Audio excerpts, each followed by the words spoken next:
and my friends, look at the artwork on this stuff. This is some good artwork. I'm not sure exactly who created it.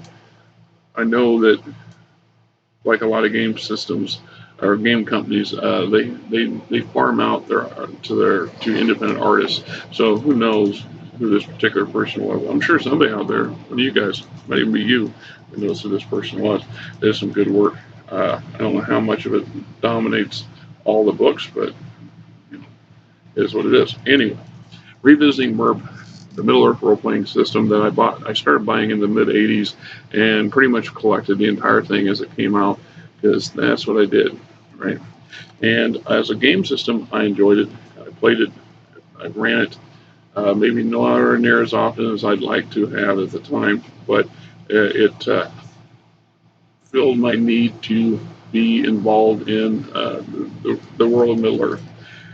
This particular book, source book, is The Empire of the Witch King, and basically, the chief Nazgul went north, set up a kingdom called Agmar, and spent the next 800 years doing everything he could to destroy Arnor individually and collectively. So and this is the book we're dealing with. This is his kingdom. It sets up in the northeastern or the northernmost western side of the Misty Mountains, where the Misty Mountain hits the Iron Mountains and the White Mountains or whatever the heck they are up there, and basically, and they're on this side. So this was the main book for a lot of campaigns that I ran because it just lent itself to the standard hack and slash kind of stuff that a lot of the players I had at the time were wanting to do or interested in. Um, as a book, it gives you lots of material on NPCs and backgrounds and placings. And what I really got the most use I got out of this, like I said, is these things, these pre-generated maps and locations and dungeons and so on. And my reason is for doing that, like I said, look at the artwork and some good stuff, is that once again, as a GM, uh, time is valuable. You don't have enough time of the day to do everything you do, plus the stuff you have to do just to get by and to look after yourself and your family. So it's not like when we were younger, we had loads of spare time, although depending on who you asked, we didn't have as much as we thought we did, and our parents would have preferred we were doing something more constructive in their mind. But this particular system allows for a lot of crossing over. I've used, like I said, while I've played the game itself as a handful of times, I've ran it a handful of times, I have used the material a lot of times because it's good stuff, and it works in all the game systems. And like I said, other game systems, you have the same thing. A module for this game system is translatable for that game system with just a little bit of work most of the time anyway. And if it's not, then don't bother. Don't re-engineer Rome if you can help it. Uh, Otherwise, you're just better off just creating your own. The depth of this goes into things like the warcraft and weapons and military organization, the Agmar. A lot of material that like I said, the creators in ICE, the writers and the game designers obviously had to fluff this up. This is what they viewed. This is how things would have been like there. We have very few references to Agmar in the books, and what we do have doesn't go into great detail. But what they had and ran with it, I think they did a good job with it. It makes sense the way it plays out. The game setting for the book itself is once again, as most of them, is set in the year Third Age, 1640. This is when the Northern Kingdom Arnor is split up. There's three little kingdoms now. Radur has already fallen and went over to Agmar's side, so for all intents and purposes, it ceased to exist. Cardolin's on the ropes, and Arthedain's still holding its own. And stuff's going on down south in Gondor and east of the Misty Mountains, and they're not focused on that because that's the difference of the books. So when we talk about different characters and villagers, there's a good common village here that I like, and I like the depth that they went and the material that they put into it. And this was a not so much that I borrowed the same village over and over again. I used as an example for myself to create my own when I needed to, and occasionally when I did need something just to fill in, I snagged this book or one of the sister books and made use of it. I mean, some good stuff there. Let's see. Another one that comes in good is the Orc Holds. Of course, the primary foot soldier of the bad guys in Lord of the Rings is the Orc. And in this case, they've got about 9 different tribes. They go into some depths, they go into some details.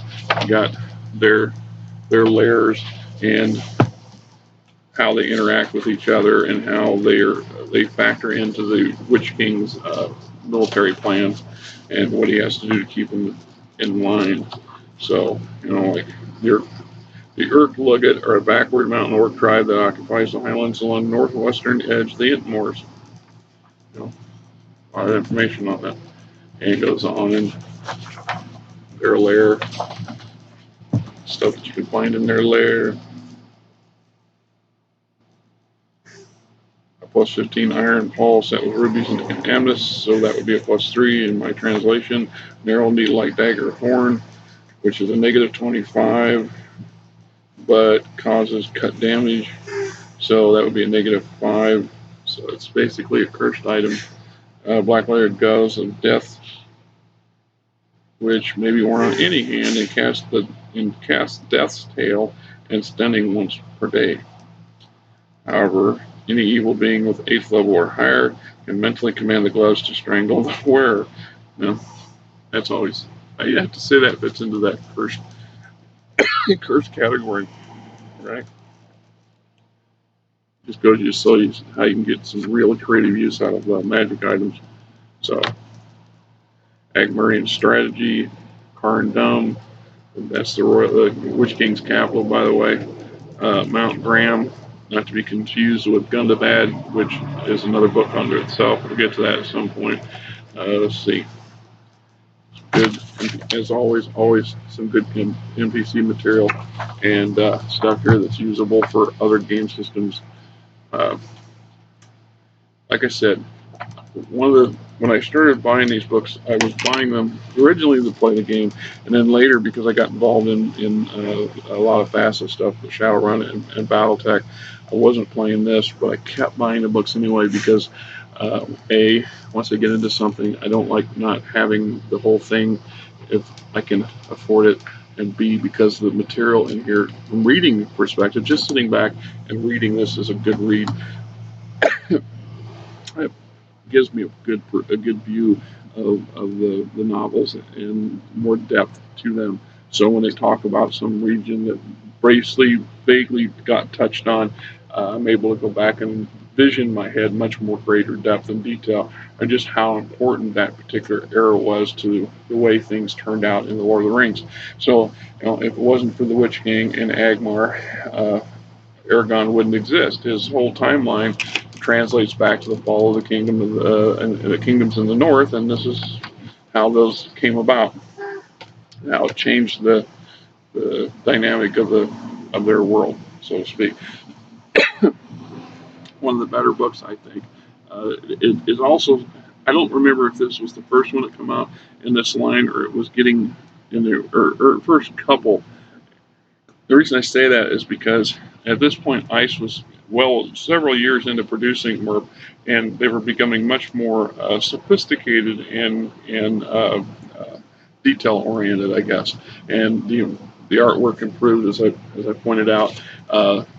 The the books got bigger and more material in them. So, and they got more, like I said, more detailed in their particular environments, which is not necessarily a bad thing. I guess the games had matured at that point. Wasn't I think a couple more years later they actually started to introduce some even more specific types, and I'll get to those. And I'll play with stuff, revisit investigate it. If you got it, hold off, brush the dust off.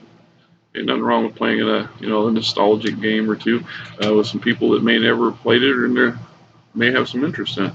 Like I said, good stuff. If you see it, hope you enjoy it.